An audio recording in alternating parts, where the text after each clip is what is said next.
Hey guys, back at it again. So right now I did mention earlier in my last video that we are experiencing some death wobble on the Jeep. Did find the issues.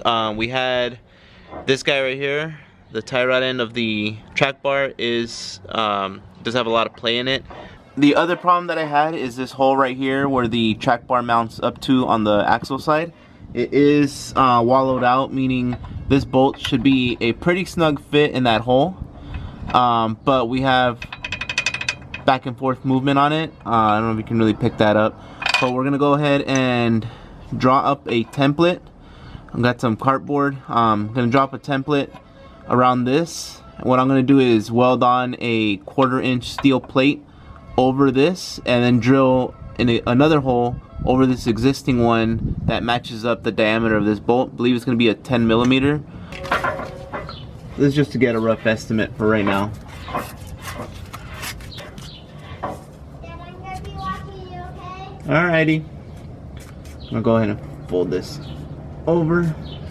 I'll tell you on your video. Alright, so looks like that's gonna be the final cutout of the cardboard. Anyways, we're gonna go ahead and transfer this over to some flat steel plate, and then go ahead and cut it out with a grinder.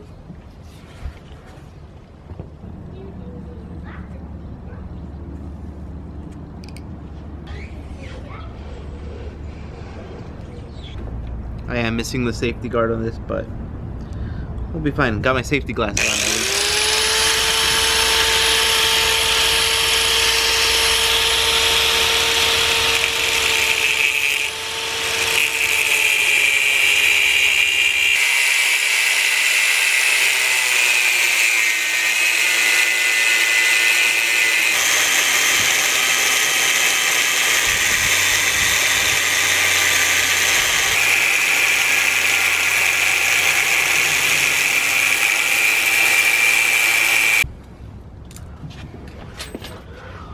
Alright, so this piece is gonna go like this. It's looking pretty good.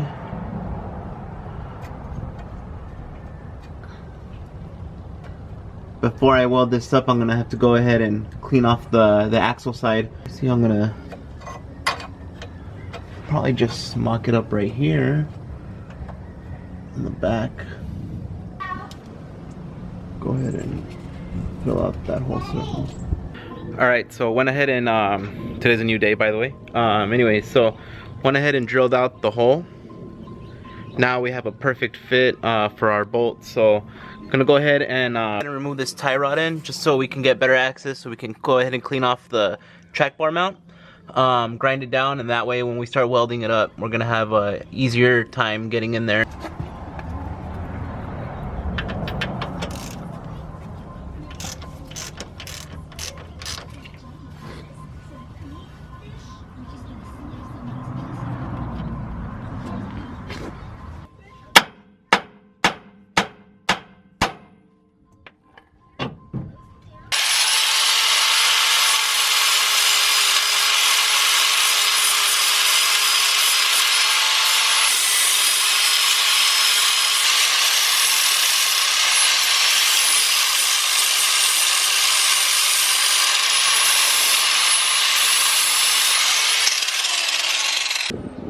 Went ahead and did some test lines, just trying to see how this thick metal goes against the welder, but it's looking pretty good. So I'm gonna go ahead and put the piece that I have onto the car, tack it in place, and then start welding it up.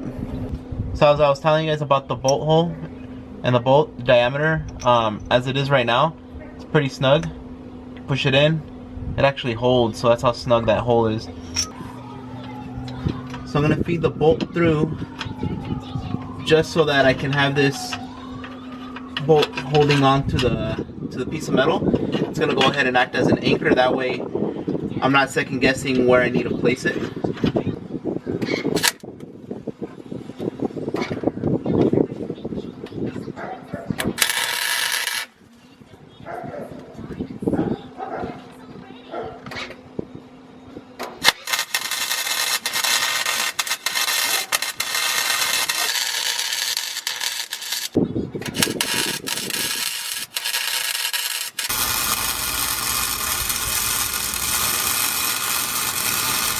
So this is the new bolt that I'm going to be using. I'll go right in. Looking good. Alright, so got it welded up. Still need to go to AutoZone to go ahead and buy the tie rod in for the track bar. I also need to buy some black spray paint just to go ahead and cover up the welds that I did, just so they won't rust over. I'm trying to judge the weld too bad.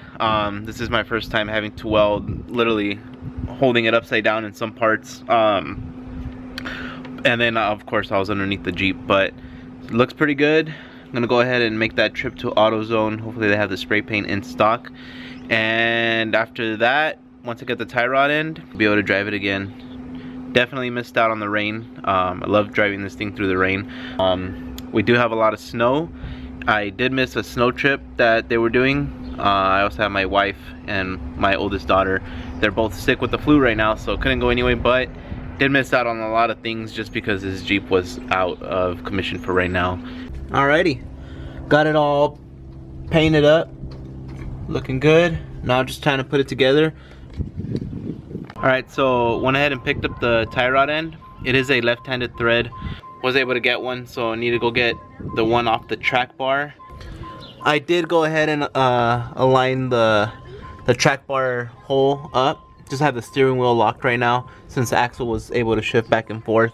Some of the other things I need to do since I'm down here, the steering wheel is pretty loose, so you can see right here the steering gear has a big old leak on it.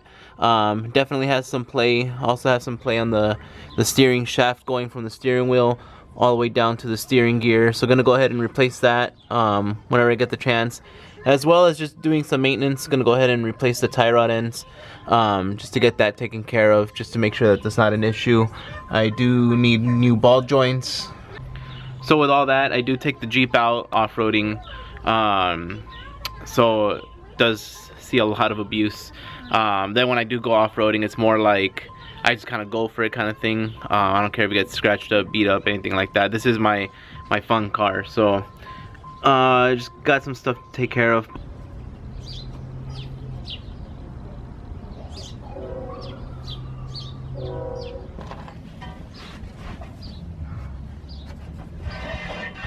Back in.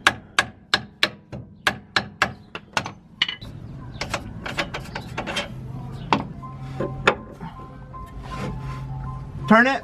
This way? Other way. Right there.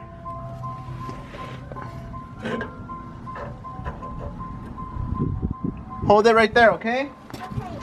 You're doing good, Leia. Thank you.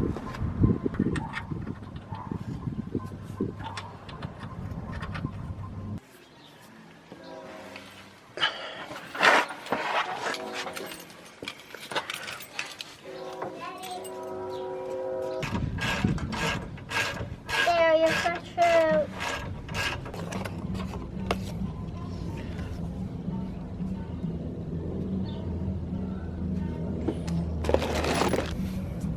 So, got a new stabilizer.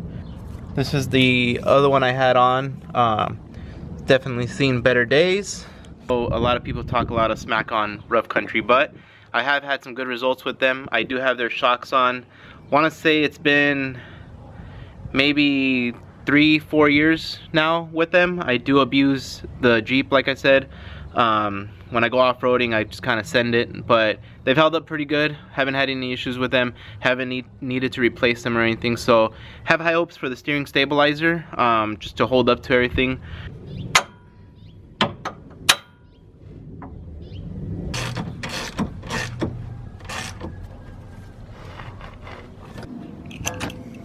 Alright, so new tie rod end for the track bar is on. We also have the welded end over here. We have a new stabilizer. One thing I did notice is I mentioned that the steering gear is leaking. Ever since the Jeep has been parked here, I knew I had a small leak from the steering gear. However, I believe it's developed into a little bit more of a leak.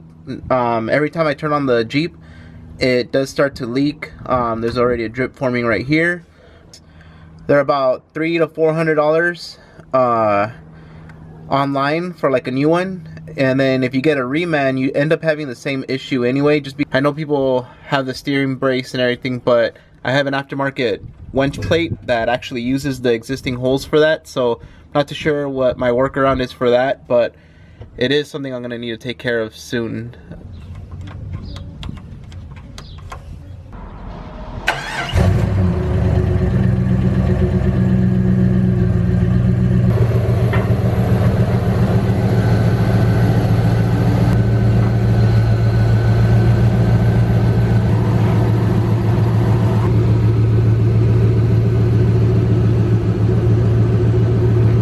Well, for now, the Jeep is out of the backyard. I do want to plan some off-roading trips coming up soon. We still have a little bit of snow. We're getting a little bit more rain. So I do want to go ahead and take advantage of that. So bring you guys along. I do plan on making a lot more videos. So just go ahead and thank you for watching the video. Go ahead and subscribe if you guys want to. Like the video. Thank you.